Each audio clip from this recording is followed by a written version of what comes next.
ఓం శ్రీ మహాగణాధిపతయే నమ. ఓం శ్రీ గురుభ్యో నమ. ఓం శ్రీ సాయినాథాయ నమ.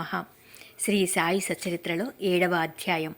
ఇందులో అద్భుత అవతారం, సాయిబాబా వైఖరి, వారి యోగాభ్యాసము, వారి సర్వాంతర్యామిత్వము, కుష్ఠుభక్తుని సేవ, కాపర్డే కుమారుని ప్లేగు, పండరీపురం పోట గురించి తెలుసుకుందాం. ఇక అద్భుత అవతారం గురించి తెలుసుకుందాము. సాయిబాబా హిందూ అన్నచో వారు మహమ్మదీయుని వల్లే కనిపించేవారు. మహమ్మదీయుడు అనుకున్నచో హిందూ మతాచార సంపన్నుడుగా గాన్పించుచుండెను. ఆయన హిందువా లేక మహమ్మదీయుడా అన్న విషయం ఇదమిద్దముగా ఎవ్వరికీ తెలియదు. బాబా శాస్త్రోక్తముగా హిందువుల శ్రీరామనవమి ఉత్సవము జరుపుచుండెను. అదే కాలమందు మహమ్మదీయుల చందనోత్సవము జరుపుటకు అనుమతించెను. ఈ ఉత్సవ సమయమందు కుస్తీ పోటీలను ప్రోత్సహించుచుండువారు. గెలిచిన వారికి మంచి బహుమతులిచ్చెడివారు. గోకులాష్టమి నాడు గోపాల్ కాలోత్సవము జరిపించుచుండెరి. ఈదుల్ ఫితర్ పండుగ నాడు మహమ్మదీయులచే మసీదులో నమాజు చేయించెడివారు. మొహరం పండుగకు కొంతమంది మహమ్మదీయులు మసీదులో తాజియా లేదా తాబూతు నిలిపి కొన్ని దినములు దాని నచ్చట నుంచి పిమ్మట గ్రామంలో నూరేగించెదమన్నారు. 4 దినముల వరకు మసీదులో తాబూతు నుంచుటకు బాబా సమ్మతించి 5వ నాడు నిస్సంకోచముగా దానిని తామే తీసివేసిరి. వారు మహమ్మదీయులన్నచో హిందువులకు వలె వారి చెవులు కుట్టబడి ఉండెను. వారు హిందువులన్నచో సున్తిని ప్రోత్సహించెడివారు. బాబా హిందువైనచో మసీదునందేలయుండును. మహమ్మదీయుడైనచో దునియందు అగ్నిహోత్రం నేల వెలిగించి ఉండువారు. అదియుగాక తిరుగలితో విసరుట, శంఖమూదుట, గంట వాయించుట, హోమము చేయుట, భజన, అన్న సంతర్పణ, అర్ఘ్యపాద్యాదులతో పూజలు మొదలగు మహమ్మదీయ మతమునకు అంగీకారము కాని విషయములు మసీదులో జరుగుచుండెను. వారు మహమ్మదీయులైనచో కర్మిష్ఠులకు సనాతనాచార పరాయణులైన బ్రాహ్మణులు వారి పాదములపై సాష్టాంగ నమస్కారములు ఎట్లు చేయుచుండెడివారు. వారే తెగవారిని అడుగబోయిన వారెల్లరూ వారిని సందర్శించిన వెంటనే మోగలగుచూ పరవశించుచుండిరి. అందుచే సాయిబాబా హిందువో మహమ్మదీయుడో ఎవరునూ సరిగా నిర్ణయించలేకుండిరి. ఇది ఒక వింత కాదు.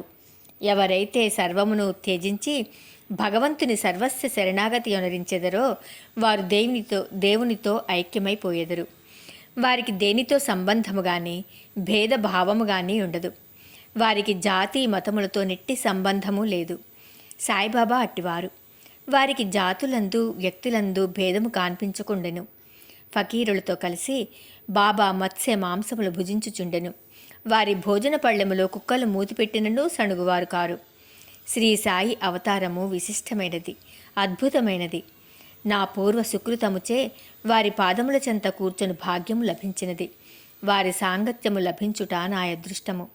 వారి సన్నిధిలో నాకు కలిగిన ఆనందోల్లాసములు చెప్పనలవి కానివి. సాయిబాబా నిజంగా శుద్ధానంద చైతన్యమూర్తులు.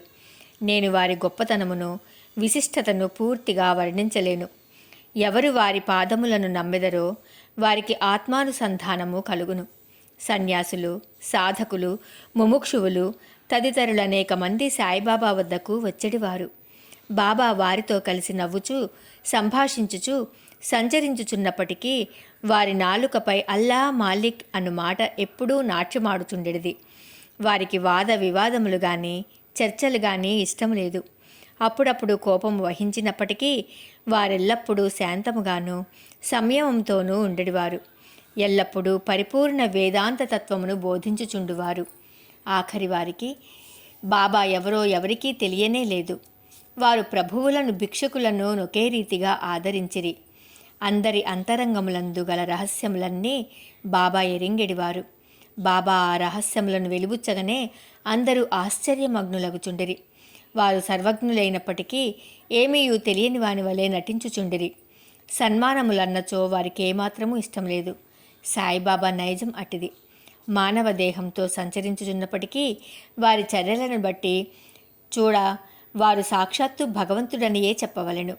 వారిని చూచిన వారందరూ వారు షిరిడీలో వెలిసిన భగవంతుడనియే అనుకొనుచుండిరి. వట్టి మూర్ఖుడనైన నేను బాబా మహిమలనెట్లు వర్ణించగలను? ఇక సాయిబాబా వైఖరి.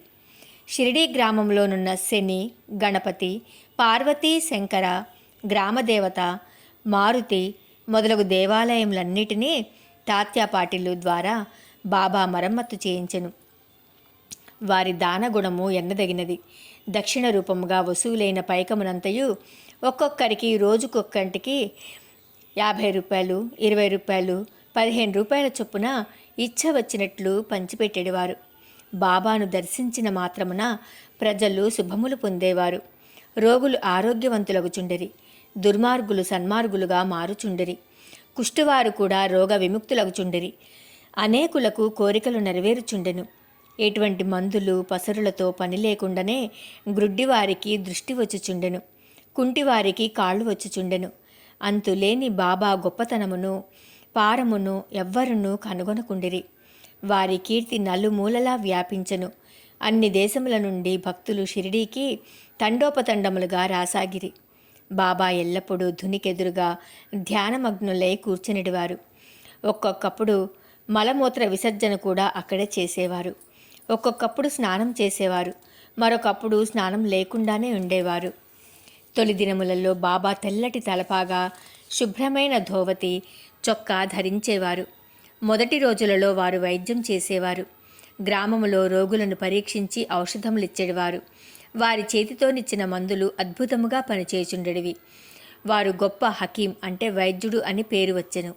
ఈ సందర్భమున ఒక ఆసక్తికరమైన సంఘటనను చెప్పవలెను. ఒక భక్తునికి కళ్ళు వాచి మిక్కిలి ఎర్రబడెను. షిరిడీలో వైద్యుడు దొరకలేదు. ఇతర భక్తులు అతనిని బాబా వద్దకు కొనిపోయిరి. సామాన్యముగా అట్టి రోగులకు అంజనములు, ఆవుపాలు, కర్పూరముతో చేసిన ఔషధములు వైద్యులు ఉపయోగించెదరు. కానీ బాబా చేసిన చికిత్స విలక్షణమైనది. నల్లజీడి గింజలను నూరి 2 మాత్రలుగా చేసి ఒక్కొక్క కంటిలో ఒక్కొక్క దానిని పెట్టి గుడ్డతో కట్టుకట్టిరి. మరుసటి దినము ఆ కట్లను విప్పి నీళ్లను ధారగా పోసిరి. కండ్లలోని పుసి తగ్గి కంటిపాపులు తెల్లబడి శుభ్రమయ్యను. నల్లజీడి పిక్కలను నూరి కళ్ళలో పెట్టినను సున్నితమైన కండ్లు మండనే లేదు. అటువంటి చిత్రములు అనేకములు గలవు. కానీ అందు ఇదొకటి మాత్రమే చెప్పబడినది. బాబా యోగాభ్యాసములు. సాయిబాబాకు సకల యోగ ప్రక్రియలు తెలిసి ఉండెను. ధౌతి, ఖండయోగము, సమాధి మున్నగు షడ్విధ యోగ ప్రక్రియలందు బాబా ఆరితేరినవారు. అందులో 2 మాత్రమే ఇక్కడ వర్ణింపబడినవి. ధౌతి. మసీదుకు చాలా దూరమున ఒక మర్రి చెట్టు కలదు. అక్కడ ఒక బావి కలదు. ప్రతి 3 రోజులకొకసారి బాబా ఎచ్చటకు పోయి ముఖ ప్రక్షాళనము స్నానము చేయుచుండెను. ఆ సమయంలో బాబా తన ప్రేవులను బయటికి వెడలగ్రక్కి వాటిని నీటితో శుభ్రపరిచి ప్రక్కనున్న నేరేడు చెట్టుపై ఆరవేయుట షిరిడీలోని కొందరు కండ్లారా చూసి చెప్పిరి. మామూలుగా ధౌతి అనగా 3 అంగుళముల వెడల్పు 22.5 అడుగుల పొడవు గల గుడ్డను మ్రింగి కడుపులో అరగంట వరకు నుండనిచ్చి పిమ్మట తీసెదరు. కానీ బాబా చేసిన ధౌతి చాలా విశిష్టము, అసాధారణము అయినది. ఖండయోగము. బాబా తన శరీర అవయవములన్నీ వేరు చేసి మసీదునందు వేర్వేరు స్థలములలో విడిచిపెట్టువారు. ఒకనాడొక పెద్ద మనిషి మసీదుకు పోయి బాబా అవయవములు వేర్వేరు స్థలములందు పడియుండుట చూచి భయకంపితుడై బాబాను ఎవరో ఖూనీ చేసిరనుకొని గ్రామ మునసబు వద్దకు పోయి ఫిర్యాదు చేయ నిశ్చయించుకొనెను. కానీ మొట్టమొదట ఫిర్యాదు చేసిన వానికి ఆ విషయము గూర్చి కొంచెమైనా తెలిసి ఉండునని తననే అనుమానించదరని భయపడి యోరుకొనెను. మరుసటి దినమతడు మసీదుకు పోగా బాబా ఎప్పటి వల్లే హాయిగా కూర్చునిండుట చూచి ఆశ్చర్యపడెను. ముందు దినము తాను చూచినదంతయు భ్రాంతి అనుకొనెను. చిరుప్రాయము నుండి బాబా వివిధ యోగ ప్రక్రియలు చేయుచుండెను. వారి యోగస్థితి ఎవ్వరికిని అంతుబట్టనిది. రోగుల వద్ద నుంచి డబ్బు పుచ్చుకొనక ఉచితముగా చికిత్స చేయుచుండేటివారు. ఎందరో పేదలు వ్యథార్థులు వారి అనుగ్రహము వల్ల స్వస్థత పొందిదిరి. నిస్వార్థముగా వారు చేయి సత్కార్యముల వల్లనే వారికి గొప్ప కీర్తి వచ్చెను.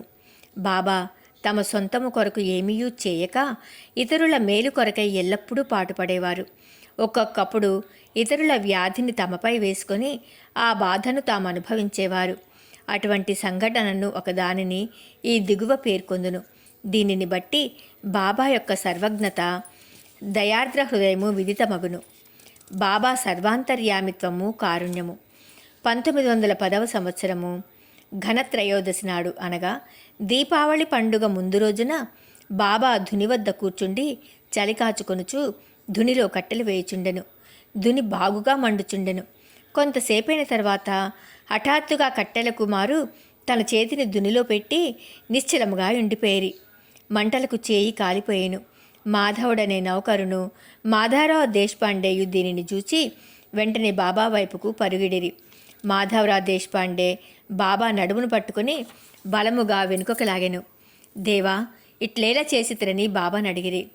మరేదో లోకంలో ఉండినట్లుండిన బాబా భాష స్మృతి తెచ్చుకుని ఇక్కడకు చాలా దూరంలో ఒక కమ్మరి స్త్రీ తన బిడ్డని యొడిలో నుంచుకుని కొలిమి నూదుచుండెను. అంతలో ఆమె భర్త పిలిచెను. తన యొడిలో బిడ్డయున్న సంగతి మరిచి ఆమె తొందరగా లేచును. బిడ్డ మండుచున్న కొలిమిలో పడెను. వెంటనే నా చేతిని కొలిమిలోనికి దూర్చి ఆ బిడ్డను రక్షించి తిని. నా చేయి కాలితే కాలినది, అది నాకంత బాధాకరం కాదు. కానీ బిడ్డ రక్షింపబడిన విషయము నాకు ఆనందము కలుగచేయుచున్నది అని జవాబిచ్చెను. ఇక కుష్ఠరోగ భక్తుని సేవ. బాబా చెయ్యి కాలనను సంగతి మాధవరావు దేశపాండే ద్వారా తెలుసుకొనిన నానాసాహెబ్ చాందోర్కర్ వెంటనే బొంబాయి నుండి డాక్టర్ పరమానందియను ప్రఖ్యాత వైద్యుని వెంటబెట్టుకొని వైద్య సామాగ్రితో సహా హుటాహుటిన షిరిడీ చేరెను. చికిత్స చేయుటకై డాక్టర్కు కాలిన తమ చేయి చూపమని బాబాను నానా కోరెను. బాబా ఎందులో ఒప్పుకొనలేదు. చేయి కాలిన లగాయతు భాగోజీ షిందే అను కుష్ఠరోగి ఏదో ఆకు వేసి కట్టుకట్టెడివాడు. నానా ఎంత వేడినను బాబా డాక్టర్ గారిచే చికిత్స పొందుటకు సమ్మతింపలేదు. డాక్టర్ గారు కూడా అనేకసార్లు వేడుకొనిరి. అల్లాయే తన వైద్యుడని, తమకేమాత్రం బాధ లేదని చెప్పుచూ ఎటులో డాక్టర్చే చికిత్స చేయించుకుంటను దాటవేయుచుండెను. అందుచే డాక్టరు మందుల పెట్టే మూతయైనా తెరవకుండగానే బొంబాయి తిరిగి వెళ్ళిపోయాను. కానీ అతనికి ఈ మిషతో బాబా దర్శన భాగ్యము లభించెను. ప్రతిరోజు భాగోజీ వచ్చి బాబా చేతికి కట్టుకట్టుచుండెను. కొన్ని దినముల తర్వాత గాయము మానిపోయెను. అందరూ సంతోషించిరి. అప్పటికి ఇంకా ఏమైనా నొప్పి మిగిలి ఉండినదా అను సంగతి ఎవ్వరికీ తెలియదు. కానీ ప్రతిరోజు ఉదయం భాగోజీ పట్టీలను విప్పి బాబా చేతిని నేతితో తోమి తిరిగి కట్లను కట్టుచుండెడువాడు. బాబా మహాసమాధి వరకు ఇది జరుగుతూనే ఉండెను. మహాసిద్ధపురుషుడైన బాబాకి ఇదంతయు నిజానికి అవసరం లేనప్పటికీ తన భక్తుడైన భాగోజీ ఎందుగల ప్రేమచే అతడొనర్చు ఉపాసనను గైకొనెను. బాబా లెండికి పోవునప్పుడు భాగోజీ బాబా తలపై గొడుగు పట్టుకొని వెంట నడిచెడివాడు. ప్రతిరోజు ఉదయం బాబా ధుని యొద్ద కూర్చొనగానే భాగోజీ తన సేవా కార్యము మొదలెడువాడు. భాగోజీ గత జన్మయందు చేసిన పాప ఫలితముగా ఈ జన్మమున కుష్ఠరోగముచే బాధపడుచుండెను.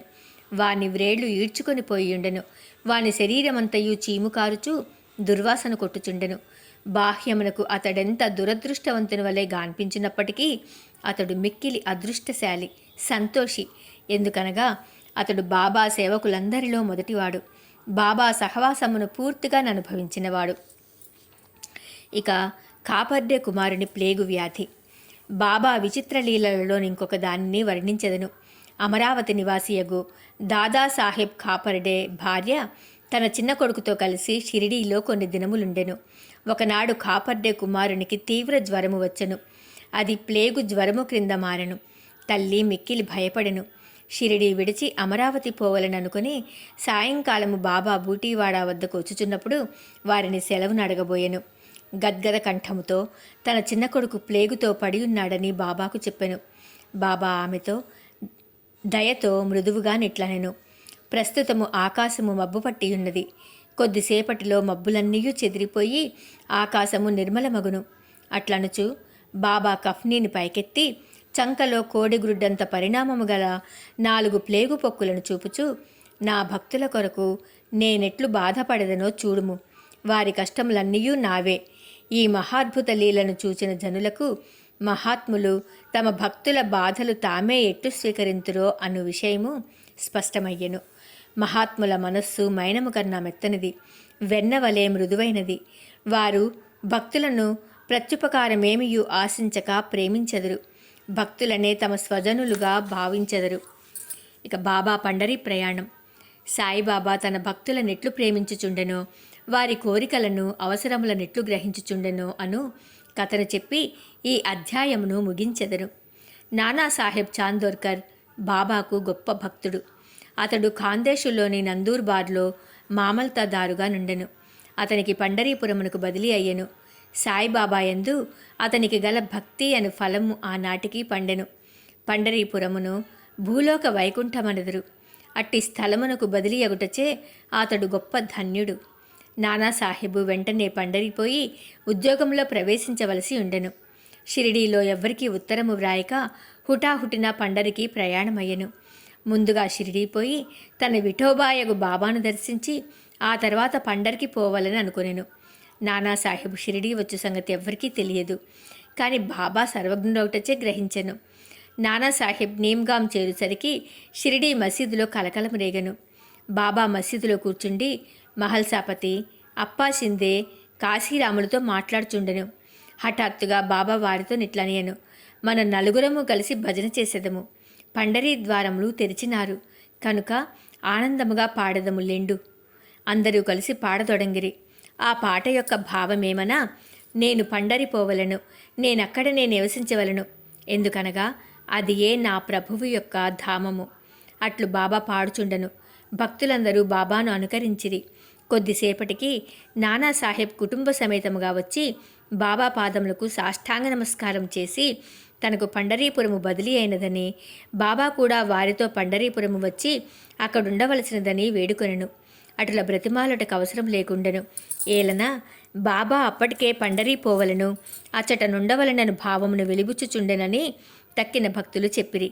ఇది విని నానా మనస్సు కరిగి బాబా పాదములపై పడెను. బాబా యొక్క ఊదీ ప్రసాదమును, ఆశీర్వాదమును, అనుజ్ఞను పొంది నానాసాహెబు పండరికి పోయెను. ఇట్టి బాబా లీలలకు అంతులేదు. 7వ అధ్యాయం సంపూర్ణం. సద్గురు శ్రీ సాయినాథుని దివ్య చరణారవిందార్పణమస్తు. ఓం శ్రీ సాయినాథాయ నమః.